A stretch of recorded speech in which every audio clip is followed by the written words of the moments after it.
here for this panel to talk about healthy aging, which is a topic that I'm personally interested in. I have my mother living with me and my mother-in-law also here going through various health issues, so I'm really interested in what all our panelists have to say.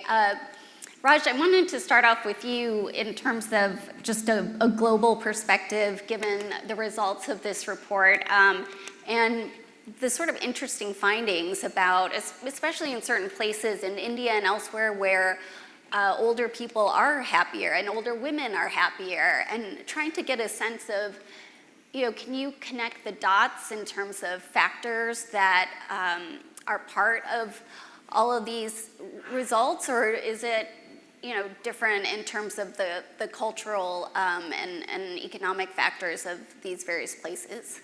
Yeah, no, thank you for having me. I'd start by saying you're interested in aging. I think, population aging is really the story of our lives along with climate change and our children's lives. And so I think we have no choice but to recognize the impact that aging societies are having around the world. Some are aging faster, some are already super aging societies, some just have a longer runway to develop their internal infrastructure to handle the growing number of older adults that are coming. And so I think when we talk about well-being, when we talk about happiness around the world, we have to kind of disconnect the medicalization of our lives to kind of the culture and the environment that we live in. I think population health around the world has really done a tremendous job in terms of doubling life expectancy over the last century. But with longer lives, with the growing number of older adults, that creates challenges also for societies. And I don't think that healthcare infrastructure in the US or around the world will ever really get to the point of maturity, of capacity, where it'll be able to handle the number of health conditions that will arise as we get older. There's a statistic that says, by the time you turn 65, 80% of 65-year-olds have a chronic condition. By the time you turn 70, that goes up to 95%. So we will all, have some chronic condition or more, two chronic conditions, by the time we get into kind of those later stages of life. And so I think we need to look beyond our healthcare system. I think we need to take a deeper look into the environment in which we live in, the cities that we live in, to really manage the external stressors that are placed on us on a daily basis. I think our environment, our culture really help to address things like loneliness, which has come up a number of times. In Asian countries, which you mentioned, are starting to see an increase in happiness as we get older. There's the concept of filial piety, where the younger kids within families take it as their responsibility to look after their parents or grandparents, and joint families are very common. And I think that does a lot in terms of exalting older adults to this position of reverence, to this position of leadership, gives them purpose, gives financial security for them as they get older. But also from a younger generation, it destigmatizes getting older. It reduces the fear of older adults. Excuse me. And so I think, that level of intergenerational connections that we see in, a lot of the Asian countries has a protective shield, for both younger and older adults. So I think that environment, the cities, all the factors outside of our healthcare system are the points that will really not only increase longevity moving forward, but also kind of add meaning to those additional years. Right. And Emily, in terms of the demographic changes that Raj was mentioning, particularly when it comes to certain health conditions such as dementia, I think you talked about previously with some of my colleagues that the number of people who are going to have dementia are going to double by 2050. What does that mean for the happiness, not just for them, but on their families, their their friends, where, I've seen, like, my mother-in-law move from a place where she was for decades, had a support system, now she's here, and it's really changed her cognitive abilities, and you can see it's how much of a difference a community makes. So can you just talk about those demographic shifts and what that means for our society? Yeah, absolutely. So the World Health Organization estimates that by the year 2050, the number of older adults over the age of 60 will double, and the number of older adults over the age of 80 will triple. Meanwhile, we know that age is the single biggest risk factor for dementia. And although there are some early promising biomedical treatments, right now there is no cure for dementia. So as the global population ages, we can expect that the number of people living with dementia is also going to increase.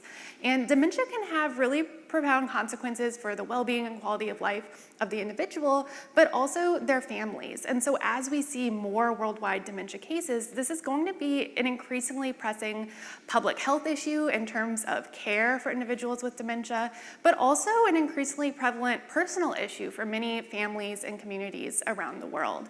And so where happiness and well-being comes into this picture, I think, is twofold. On the one hand, we can think of happiness and well-being as a protective tool that we can leverage to reduce dementia prevalence and prevent some dementia cases. So a growing body of evidence suggests that people with higher levels of happiness and well-being are actually less likely to develop dementia and can even better tolerate the neuropathology, the underlying disease processes that cause dementia. And so what this means is if we invest in well-being and happiness of our communities, of our societies, we may be able to help mitigate that increase in dementia prevalence that we are anticipating. The other place that I think this comes in is when we're thinking about how our societies, our healthcare systems, our families can better support individuals living with dementia. I think it's important to keep well-being and happiness as one of our outcomes of interest. Although dementia can be really devastating for individuals and their families, it's also possible to live well with dementia. And if we're tracking and measuring and assessing whether different care environments, different healthcare strategies can support the well-being both of the individual living with dementia and then also of their care partners, whether that's their family or whether that's healthcare professionals, to really create systems that can have longevity and that are sustainable. So that's really interesting because, when we go to checkups, you're talking to doctors, as mentioned, I've been dealing with this. It is talked about in very sort of clinical terms sometimes, and the sort of quality of your life, your happiness is not really discussed as much in some of these conversations. So how can that become a bigger sort of part of the conversation and understanding that actually does play a significant role? Yeah, so I think there's two pieces here. One is just public education of the importance of happiness and well-being, not just for how we feel, but also for our physical health and longevity. Just talking about it more in forums like this so that individuals are educated about the importance of their own mental health, and maybe that will help people to feel empowered to really work to put their mental health first. But then also within our healthcare systems, I think it's important to start formally assessing mental health, well-being, happiness across the lifespan, because that can be a really important indicator of someone's overall health and their future health trajectory.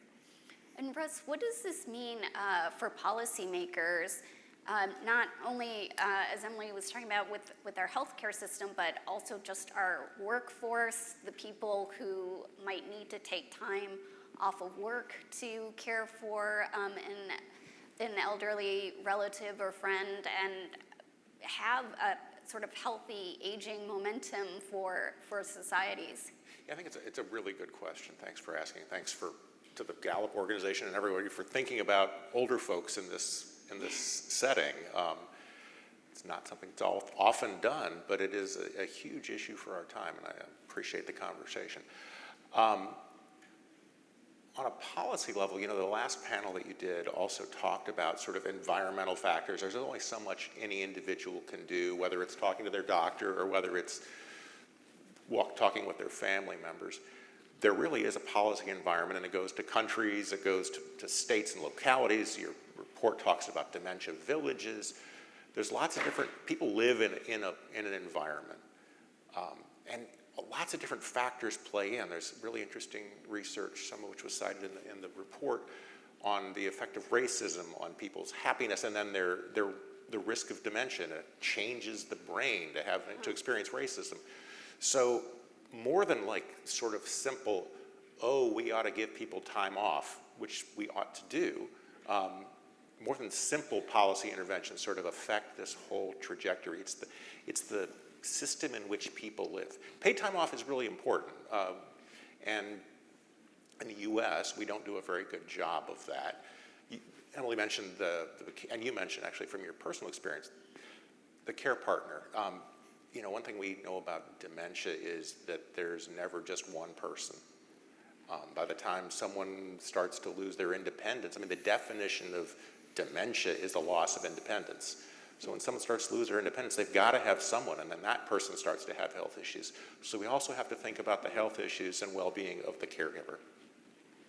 Ooh, can I just, Yes. Caregivers are predominantly women, and so they say, living well with dementia, requires you to have a daughter at home to take care of, the person, which also puts women at higher risk for developing dementia. And I think, acknowledging kind of the social justice aspect of placing, a lot of this onto the women of households has tremendous impacts throughout, their life course. A lot of women have to leave the workforce. It reduces savings for their retirement. They outlive their husbands a lot of times, so it places them in precarious positions. And I think, there's statistics that say that unpaid caregiving, there's 18.5 billion hours of unpaid caregiving, predominantly, supplied by women. And those numbers and the financial outcome of those are not really acknowledged in kind of the budgetary numbers that we hear about. And I think, more needs to go into kind of providing that support, paying caregivers. There's a lot of policy levers that can help. Sure, with that. yeah. Well, and for a lot of women, they're caring for their children on one end and elderly parents on the other. On the more happier spectrum, for those countries and places where we have seen the happiness factor actually increase with age, what are the lessons learned for the future for them? Because, you talk about some of the cultural factors in Eastern countries, and, I see that as well from my own perspective of having family around you, someone taking care of you. It's just kind of ingrained in the system. But that's changing as well in these societies where, it's not always automatic now that if you're elderly, you're not going to automatically go live with your oldest child and just be part of that family going forward. So how do you see the future trajectory of some of these places that do have higher happiness levels now, and if that could change in the future? Yeah, I mean, I think that, community is going to play such an important role for older adults. There's a trend towards having older adults age in their home, which is their preference for them, but also for policymakers, to try and keep them engaged in the community as much as possible.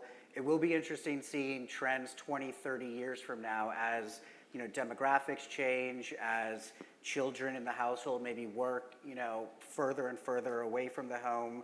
But I think, the idea of community, you mentioned your mom has moved down with you. I'm on the other side of the spectrum. My dad, lives alone in Pittsburgh, but chooses to stay in the community where he has 40-year relationships with everybody there. They've immigrated together, they've gone through every life stage together, and they're at the point, where that investment in the community over the past 40 years is paying off, and it provides the support that they need. And I think, around the world, that idea of dementia-friendly communities, there's a great example in Japan. I don't know if anyone's heard about the restaurant of mistaken orders in Japan, which is staffed by people with dementia. And, it's a great kind of example of the community embracing all of the folks, giving opportunities and purpose, expanding awareness for the rest of the community so that there's not as much fear and stigma associated with this.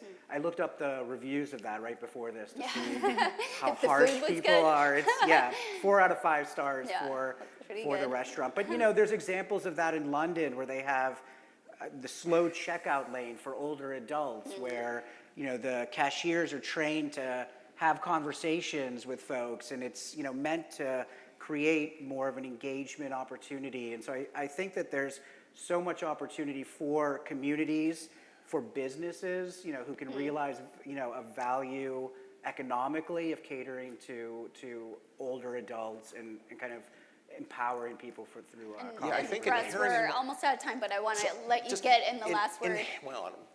Thank you. Yes. I mean, it's sort of inherent in your question was, well, cultures might change for the worse. But inherent in this whole report and inherent in the panel that we're talking about, whether it's on an individual level or a societal level, there are things we can do. We learned that there are things we can do at an individual level to reduce your risk of dementia. There are things you can do to age more healthily. And there's also policy and cultural things that can be done. Talking about it today is a really good thing. We all have to sort of think about what can be done, whether it's the examples Raj gave or anything else. It's not inevitable unless we don't act. Great. Well, and on that happy note, thank you so much for your time. Thank you. Thank you. Thank you.